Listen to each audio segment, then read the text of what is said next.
Hello all, welcome back to our channel. So ఈ వీడియోలో BRM subject unit number 4 explanation video చూద్దాము. So previous వీడియోలో I have already uploaded the explanation videos of unit number 1, 2, 3 and important questions everything. So ఎవరైతే చూడలేదో వెళ్ళి చూడండి. And ఈ వీడియోలో 4th unit నేర్చుకుందాము. 4th unit name is data analysis and statistical techniques. Here in this video ఈ యూనిట్లో especially 1 problematic question అడుగుతున్నాడు, 1 theory question అడుగుతున్నాడు. సో ఎవరైతే థియరీ నేర్చుకోవాలనుకుంటున్నారో అన్ని టాపిక్స్ కవర్ చేయండి. ప్రాబ్లమెటిక్లో ఏమేమి వస్తాయి అనేది కూడా చెప్దాం. ప్రాబ్లమెటిక్లో you can get it regression question అయినా అడగవచ్చు, అనోవా నుంచి అయినా అడగవచ్చు. ఇట్ డిపెండ్స్ అనమాట. వాడు ఏ క్వశ్చన్ అడగకపోయినా థియరీ క్వశ్చన్ అయినా అడగవచ్చు. సో వాడు స్పెసిఫిక్గా ఏ క్వశ్చన్ మనకు తెలియనప్పుడు థియరీ అన్నీ చూసుకుంటే బెటర్. సో ప్రాబ్లమెటిక్ చూసుకున్నా కూడా ప్రాబ్లమెటిక్ ఎవరైతే ప్రిపేర్ అవుతున్నారో అది కూడా రిగ్రెషన్ అనోవా అన్నీ చూసుకుంటే బెటర్. ఓకేనా? సో యూనిట్ నెంబర్ 4లో first important question is define hypothesis testing. Hypothesis testing చేసేటప్పుడు what are the various steps you need to follow. Hypothesis అంటే ఏంటి అని అంటే ప్రిడిక్షన్. ఓకేనా? అంటే hypothesis is nothing but just నువ్వు ఒక ప్రిడిక్ట్ చేస్తున్నావు, ఒక ప్రాబ్లమ్కి ఒక సొల్యూషన్ నువ్వు ప్రిడిక్ట్ చేస్తున్నావు. అంటే ఫ్యూచర్లో ఇలా అవ్వచ్చు, ఇలా కాకపోవచ్చు అని నీ ఒపీనియన్ని మాత్రమే చెప్తున్నావు. ఓకేనా? According to Bruce W Tuckman a hypothesis then could be defined as an expectation about events based on generalization of the assumed relationship between variables. అంటే అజ్యూమ్డ్ అంటున్నాడు. అజ్యూమ్డ్ అంటే నువ్వు ఊహించుకొని చెప్తున్నావు అని అర్థం. ఓకేనా? సింపుల్గా చెప్పాలి అంటే ఇట్స్ ఒక ప్రిడిక్షన్. నీ యొక్క డెసిషన్ని నువ్వు చెప్తున్నావు, నీ యొక్క ఒపీనియన్ని నువ్వు గెస్ చేసి చెప్తున్నావు. అది అవ్వచ్చు, అవ్వకపోవచ్చు. దాన్ని మనం హైపోథసిస్ అంటాం. హైపోథసిస్ టెస్టింగ్ అంటే ఏంటి?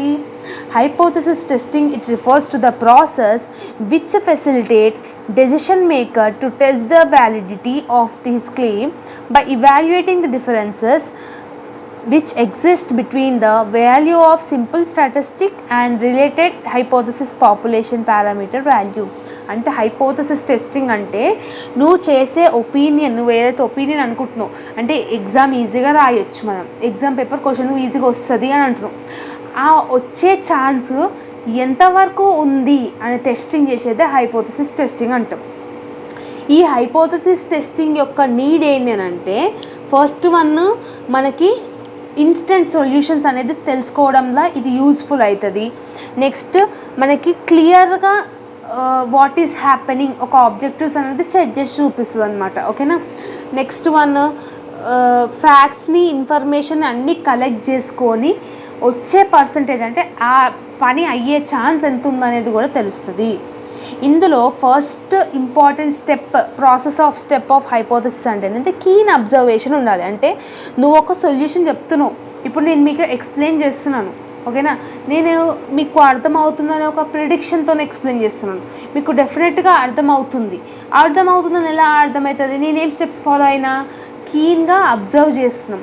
అంటే ఒక ఇన్ఫర్మేషన్ని మనము రెస్పాండ్ అవుతున్నాం అంటే దాని మీద మనకి 100% మన ఎఫర్ట్స్ అనేది అబ్జర్వ్ చేయాలి. ఓకేనా? నెక్స్ట్ బిల్డింగ్ రిలేషన్షిప్ అంటే ఒక వేరియబుల్ అంటే అంటే ఒక డెసిషన్ నువ్వు తీసుకుంటున్నప్పుడు దీనికి డిఫరెన్స్ ఏంది, దీనికి రిలవెంట్ ఫ్యాక్ట్స్ ఏమేమి ఉన్నాయి, దీనికి సంబంధం ఏంది, లింక్స్ ఏమేమి ఉన్నాయి, ఇట్లాంటివన్నీ చూసుకోవడం. నెక్స్ట్ వన్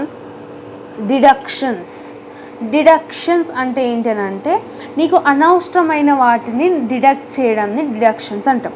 ఓకేనా? ఈ హైపోథసిస్ ఫార్ములేషన్లో మన ఎవరైతే రీసెర్చర్ ఉంటారో ఆ హైపోథసిస్ ఫ్యాక్ట్స్ని డిడక్ట్ చేయడం. Got it? Next one hypothesis టెస్టింగ్లో ఏమేమి స్టెప్స్ ఉంటాయి? ఇంతకుముందు మనం 3 తీసుకునేమో. హైపోథసిస్లో ఒక హైపోథసిస్ టెస్టింగ్ చేయాలంటే ఏమేమి ఫార్ములేట్ చేయాలి? ఫస్ట్ వన్ ఫార్మల్ స్టేట్మెంట్ అనేది ఉండాలి మన దగ్గర. అంటే ఆ ప్రాబ్లమ్ని క్లియర్గా మనకి ఏం ప్రాబ్లం, ఎక్కడి నుంచి వస్తుంది ఆ ప్రాబ్లం అనేది మనకు తెలిసి ఉండాలి. Next one selecting a significant level. ఓకేనా? ఇక్కడ ఏమంటున్నాడు? సిగ్నిఫికెంట్ లెవెల్ అంటున్నాడు. అంటే దాంట్లో మనం ఎట్లాంటి స్టెప్స్ తీసుకుంటే బెటర్ అవుతుంది, ఆప్షన్స్ అనేది చూసుకోవాలి. Next deciding to distribution to use అంటే నువ్వు తీసుకున్న దాన్ని డిస్ట్రిబ్యూట్ చేసుకుని దాన్ని ఫాలో అవ్వాలి. ఓకేనా? Next one random sampling and computing and appropriate value అంటే ఇక్కడ మనము తీసుకున్న దాంట్లో ర్యాండమ్గా మనము తీసుకోవాలి, కొన్ని ఫ్యాక్టర్స్ని ర్యాండమ్గా తీసుకొని టెస్ట్ చేయాలి, స్టాటిస్టికల్ టెస్ట్ అనేది అంటుంది. అలా అవి వేసుకున్నాక next one calculating and comparing the probability. మొత్తం టెస్ట్ అంతా చూసినాక క్యాలిక్యులేట్ చేసి the percentage of the probability, ఎంత పర్సంటేజ్ అది అయ్యే ఛాన్స్ ఉందనేది తెలుసుకోవడంని హైపోథెసిస్ టెస్టింగ్ అని అంటాం. Got it? సో ఇదొకటి చూసుకోండి. నెక్స్ట్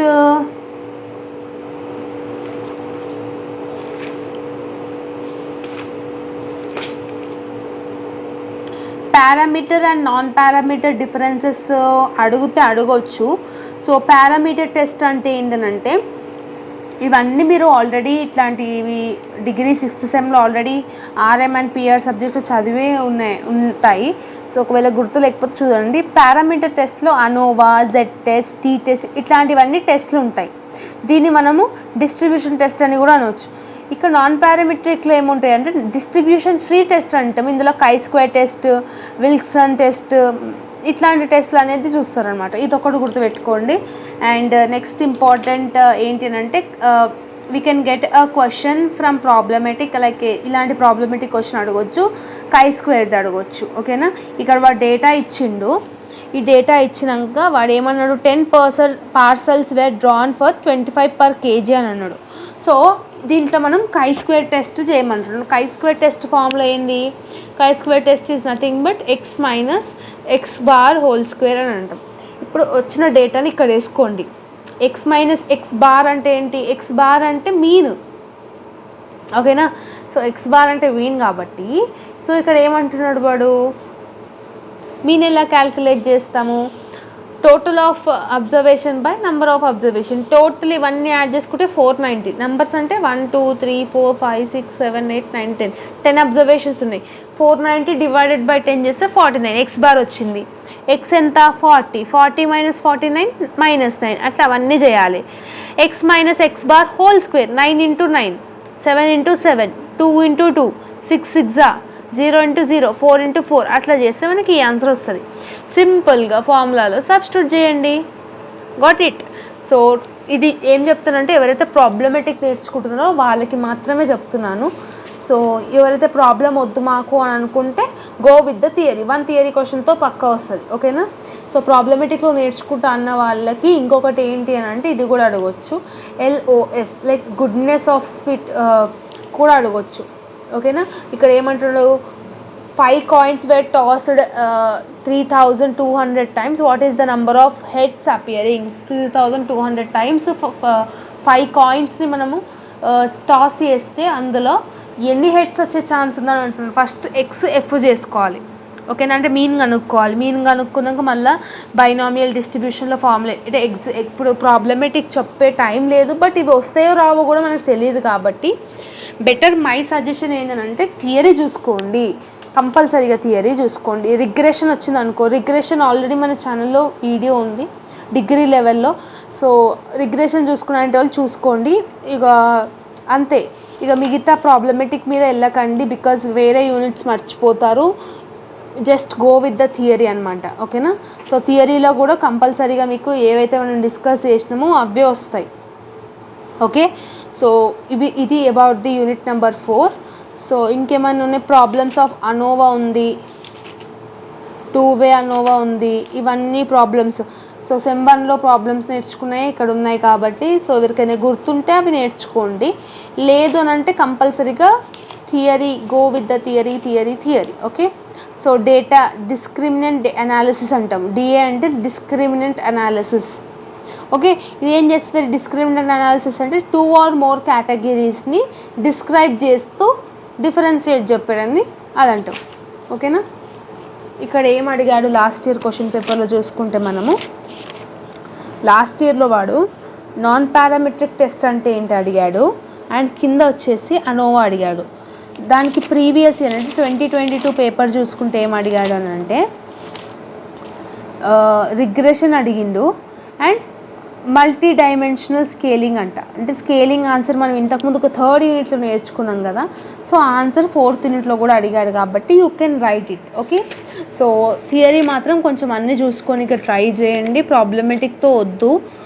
ఇప్పుడు నేను చేసే టైం కూడా లేదు. అండ్ షార్ట్ మీకు వచ్చేస్తుంది. అనోవా అంటే ఏంటి, chi-square ఫార్ములా అంటే ఏంటి, టైప్ 1 ఎర్రర్, టైప్ 2 ఎర్రర్, ఇట్లాంటివన్నీ ఉన్నాయి కాబట్టి ఇది కూడా ఒకసారి చూసుకోనికి ట్రై చేయండి. Got it. So this is all about the video. I hope that మీకు అర్థమైందని అనుకుంటున్నాను. కంపల్సరీగా థియరీలో నేర్చుకోవాల్సిన క్వశ్చన్ ఏంటంటే hypothesis. So we can expect that question this time అనమాట. సో హైపోథసిస్ గురించి బాగా నేర్చుకోండి. So hope you like this video. If you like this video, then do like, share, comment and subscribe to our channel and share with all your friends and groups. Okay, so channel lo anni videos available ga unnayi, chudandi. Inkemayna doubts unte matram comment section lo comment cheyandi. Okay, so see you all in next video. Bye bye everyone.